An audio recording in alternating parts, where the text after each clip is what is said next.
సౌజన్య. రేపు చంద్రబాబు నివాసాల్లో, విజయవాడలో ఉండేటువంటి చంద్రబాబు నివాసాల్లో కూటమి నేతలందరూ భేటీ అవ్వబోతున్నారు. అందులో జనసేన అధినేత పవన్ కళ్యాణ్, అలాగే బీజేపీ రాష్ట్ర అధ్యక్షురాలు పురంధేశ్వరి కూడా ఉన్నారు అన్నట్టుగా మనకు తెలుస్తుంది. మరి వీళ్ళు కనుక భేటీ అయితే వీళ్ళలో వచ్చేటువంటి చర్చకు వచ్చేటువంటి అంశాలు ఏంటి? ఈ అంశానికి సంబంధించి మరిన్ని విషయాలని, వారి విశ్లేషణని మనతో పంచుకోవడానికి ఈ రోజు మనతో పాటు ఉన్నారు సీనియర్ జర్నలిస్ట్ దుర్గా కుమార్ గారు ఉన్నారు. వారితో మాట్లాడతారు. నమస్తే. నమస్తే అమ్మా సౌజన్య, మన వీక్షకులకు కూడా నమస్కారం.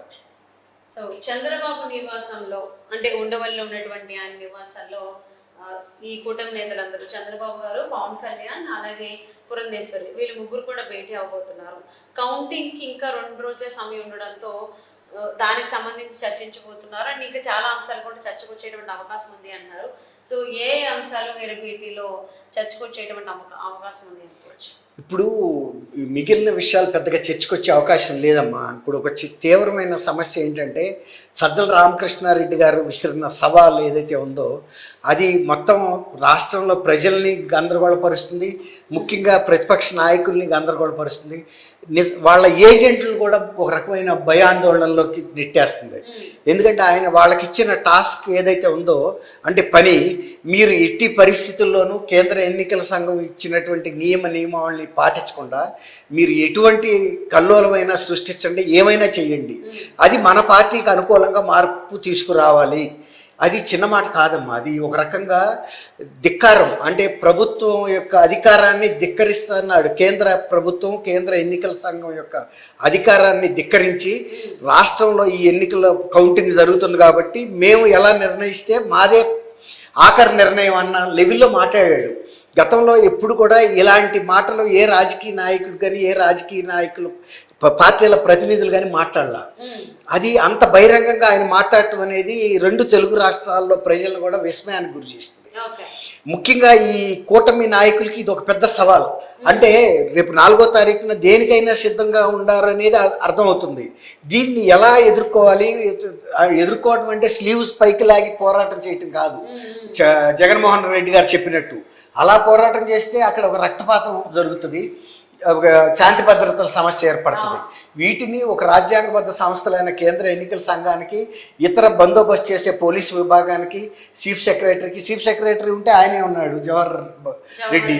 ఆయన వీటికి సంధానకర్తగా ఉండే వ్యక్తి కాదు. ఇంకా దాన్ని ప్రేరేపిస్తున్నాడనే ఆరోపణలు రాష్ట్రం అంతా వినపడింది. తర్వాత ఆయన మీద భూ ఆక్రమణ ఇష్యూస్ కూడా కొత్తగా కూడా వచ్చినాయి, మనకందరికి తెలుసు.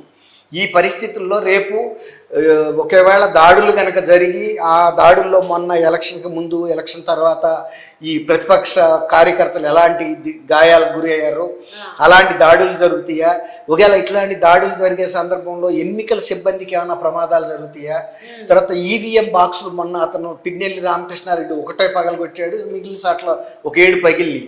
కానీ వీళ్ళు ఇచ్చిన పిలుపు మేరకు కనుక వీళ్ళు అన్రూలీ మాబ్, అంటే ఈ సాంఘిక వ్యతిరేక శక్తులు, సామాజికంగా వ్యతిరేక శక్తులన్నీ అక్కడ కౌంటింగ్ కేంద్రాల మీద దాడులు చేసి ఈవీఎంలని మొత్తంగా కూడా విధ్వంసం చేస్తారా ఏమి అంచనా దొరకని పరిస్థితి. ఈ స్థితిలో వీళ్ళు కూటమి నాయకులు సమావేశం అయ్యి అసలు దీన్ని ఎలా ఎదుర్కోవాలి, అంటే ప్రజాస్వామ్యయుతంగా దీన్ని ఏ సంస్థల దృష్టికి తీసుకెళ్ళాలి, కేంద్ర ఎన్నికల సంఘం నుంచి అదనపు బలగాలను పెట్టించుకోవటం, తర్వాత వీళ్ళ కార్యకర్తలను కూడా కొంచెం అలర్ట్గా ఉండమని చెప్పటం. ఇప్పుడు ఎవరిదైనా ప్రాణమే కదమ్మా. ఇప్పుడు మొన్న పులపర్తి నాని మీద దాడి జరగటంతో ఆ గన్మ్యాన్ షార్ప్గా ఉండబట్టి అతను కాపాడాడు. అతని ప్రాణం పోయేది, ఈయన ప్రాణం కూడా పోయేది తిరుపతి పద్మావతి యూనివర్సిటీలో జరిగిన దాడిలో. ఇప్పుడు అలాంటి దాడి చేయడానికి వీళ్ళు రాష్ట్ర వ్యాప్తంగా, ఇప్పుడు సజ్జల రామకృష్ణారెడ్డి గారు స్వయంగా పిక్చర్లోకి వచ్చాడు. సజ్జల రామకృష్ణారెడ్డి గారు అనే వ్యక్తి సామాన్యమైన వ్యక్తి కాదు. ఆయన ముఖ్యమంత్రికి ప్రత్యామ్నాయమైన వ్యక్తి, సమానమైన వ్యక్తి. ముఖ్యమంత్రి గారైనా కొన్ని విషయాలు మాట్లాడకపోవచ్చు, కానీ సజ్జల రామకృష్ణారెడ్డి గారే అన్ని విషయాలు మాట్లాడుతున్నాడు. ఇప్పుడు కేబినెట్ మంత్రులు, అందులో ఎన్నికల కోడ్ అమల్లో ఉంది కాబట్టి వాళ్ళకి పెద్ద పాత్ర కూడా లేదు. అంతకుముందు మాట్లాడేవాళ్ళు కాదు, ఇప్పుడు వాళ్ళు మాట్లాడే పరిస్థితిలో లేరు. ఎందుకంటే అసలు 22 మంది మంత్రులు కూడా ఓడిపోబోతున్నారు అనేది చాలా సర్వే రిపోర్టులో కూడా వచ్చింది. అలాంటి పరిస్థితుల్లో నిజానికి వాళ్ళు గెలుపుగా పరిస్థితి ఉంటే సజ్జల రామకృష్ణారెడ్డి గారు ఇలాంటి ప్రకటనలు చేయడు. ఇలాంటి అలజడులు చేయమని, సంక్షోభం సృష్టించండి, ఎలాగైనా సరే మీకు మేము మద్దతుగా నిలబడతాము, పర్యవేక్షిస్తామని చెబుతున్నాడు. ఇది చాలా విచిత్రమైన పరిస్థితి. గతంలో కౌంటింగ్ అనేది ఆటోమేటిక్గా జరుగుతుంది. మరీ ముఖ్యంగా ఈవీఎంలు వచ్చిన తర్వాత చాలా తేలికైపోయింది. ఒక మిషన్ తీసుకురావటం, బూత్లో మహా ఉంటే 3-4 ఉంటాయి ఈవీఎంలు. ఆ బూత్కి సంబంధించినంత వరకు మిషన్ నొక్కేసి అక్కడ ఉండే ఏజెంట్లకి చూపిస్తారు, అన్ని పార్టీల ఏజెంట్లకి, వాళ్ళు కూడా నోట్ చేసేసుకుంటారు. ఆ బాక్స్ ఈవీఎం పక్కన పెట్టేస్తారు. అట్లా పలానా నంబర్ ఈవీఎం, ఇది పోలింగ్ బూత్ నంబరు.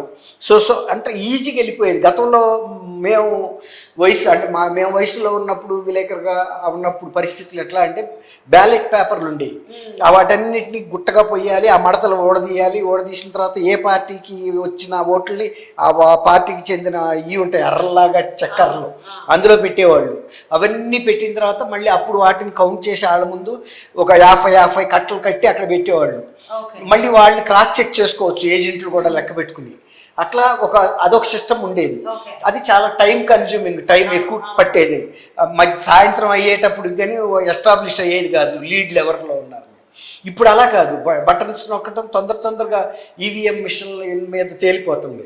ఇప్పుడు వాళ్ళు ఎట్లాంటి పరిస్థితికి వచ్చిందంటే, నిన్న ఆయన చెప్పింది చాలా ఫ్రస్ట్రేషన్తో చెప్పాడు. ఏదైనా సరే కాక మీరు అక్కడికి వెళ్ళి ఎన్నికల సంఘం లేకపోతే అధికారులు చెప్పిన నిబంధనలు వెళ్ళి తలాడిచ్చేవాళ్ళు మాకు అక్కర్లా. ఎట్టి పరిస్థితుల్లోనూ ప్రతిపక్షం వాడికి అక్కడ అడ్వాంటేజ్ ఉన్నా దాన్ని ఏదైనా చేయండి, మీకు అన్నీ తెలుసు, అడ్డంగా వెళ్ళిపోవాలి. మనం ఇప్పుడు కరెక్ట్గా వెళ్ళాలి. ఇప్పుడు రాక 5 ఏళ్ళు కూడా మనం అన్ని అడ్డంగా వెళ్ళి సాధించుకొచ్చాం, ఇప్పుడు కూడా అలాగే సాధించాలి అని ఆయన ఒక దిశానిర్దేశం చేశాడు. ఈ దిశానిర్దేశాన్ని వాళ్ళు ఎంత సీరియస్గా తీసుకుని వాళ్ళు కనుక అక్కడ గొడవలు సృష్టిస్తే, ఇప్పుడు ఈ కౌంటింగ్ సిబ్బంది, ప్రభుత్వ అధికారులు కూడా మాకు ఈ విధుల నుంచి తప్పించమని అడుగుతున్నారు. ఈ ఉద్రిక్త పరిస్థితుల్లో మా ప్రాణహాని ఏమైనా జరుగుతుందా అని. ఆ దాడులు జరిగేటప్పుడు సపోజ్ బాంబులు విసురుతారో, కత్తులతో గొడ్డలతో అటాక్లు చేస్తే ఎవరు నరుగుతాడో ఎవరు తెలుసు అక్కడ. అట్లాంటి ఉద్రిక్త పరిస్థితుల్లో మా వాళ్ళకి భయం ఉందని వాళ్ళు తగ్గుతున్నారు.